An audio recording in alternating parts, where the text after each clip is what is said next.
Dialysis ചെയ്യുന്നതിനിടെ വിറയലും ഛർദിയും ഉണ്ടായ 2 പേർ മരിച്ചതിന് പിന്നാലെ ഹരിപ്പാട് താലൂക്ക് ആശുപത്രിയിലെ ഡയാലിസിസ് സെന്റർ പൂട്ടി.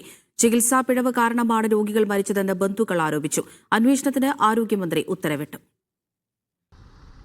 കഴിഞ്ഞ തിങ്കളാഴ്ച ഹരിപ്പാട് താലൂക്ക് ആശുപത്രിയിൽ ഡയാലിസിസിനിടെ 6 പേർക്ക് വിറയലും ഛർദിയുമുണ്ടായി. ഇവരെ മറ്റ് ആശുപത്രികളിലേക്ക് മാറ്റി. ഇവരിൽ കായംകുളം സ്വദേശി മജീദ്, ഹരിപ്പാട് സ്വദേശി രാമചന്ദ്രൻ എന്നിവരാണ് കഴിഞ്ഞ ദിവസങ്ങളിൽ മരിച്ചത്. ഡയാലിസിസിനിടെ ഉണ്ടായ അണുബാധയാണ് മരണകാരണമെന്നാണ് പരാതി. അവിടുത്തെ വീഴ്ച കൊണ്ട് തന്നെ എന്റെ അച്ഛനും ഇങ്ങനെ സംഭവിച്ചത്. ബ്ലഡ് പരിശോധിച്ചപ്പോൾ അണുബാധയാണെന്ന് അറിഞ്ഞത്. അണുബാധയുണ്ടായത് എങ്ങനെയാണെന്ന് ആരോഗ്യവകുപ്പ് പരിശോധിക്കുന്നുണ്ട്. വെള്ളത്തിന്റെ സാമ്പിൾ ഉൾപ്പെടെ പരിശോധനയ്ക്ക് അയച്ചു. ആശുപത്രിക്ക് വീഴ്ചയുണ്ടോ എന്ന് അന്വേഷിക്കാൻ ആരോഗ്യമന്ത്രി നിർദ്ദേശം നൽകി. ഇവരുടെ ഒരു പ്രാഥമിക റിപ്പോർട്ടിൽ അവരുടെ ബ്ലഡിന്റെ കൗണ്ട് കൂടുതലായിട്ടാണ് കാണപ്പെട്ടത്. അവരുടെ ഇൻഫെക്ഷൻ ഉണ്ടായിട്ടുണ്ട്.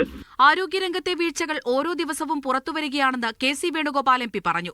മരിച്ചവരുടെ കുടുംബത്തിന്റെ സംരക്ഷണം സർക്കാർ ഏറ്റെടുക്കണമെന്ന് രമേശ് ചെന്നിത്തല ആവശ്യപ്പെട്ടു. അപ്പോൾ തന്നെ ഞാൻ മന്ത്രി വീണ ജോർജിനെ വിളിച്ചു. വീണ ജോർജ് ഒരു ടീമിനെ അയക്കാമെന്ന് പറഞ്ഞു. ആ ടീം പരിശോധിച്ച ശേഷം കാരണം എന്താണെന്ന് കണ്ടെത്താമെന്നാണ് പറഞ്ഞിരിക്കുന്നത്. ദേഹാസ്വാസ്ഥ്യം അനുഭവപ്പെട്ട 2 പേർ ഇപ്പോഴും വണ്ടാനം മെഡിക്കൽ കോളേജിൽ ചികിത്സയിലാണ്. മീഡിയ 1 ആലപ്പുഴ.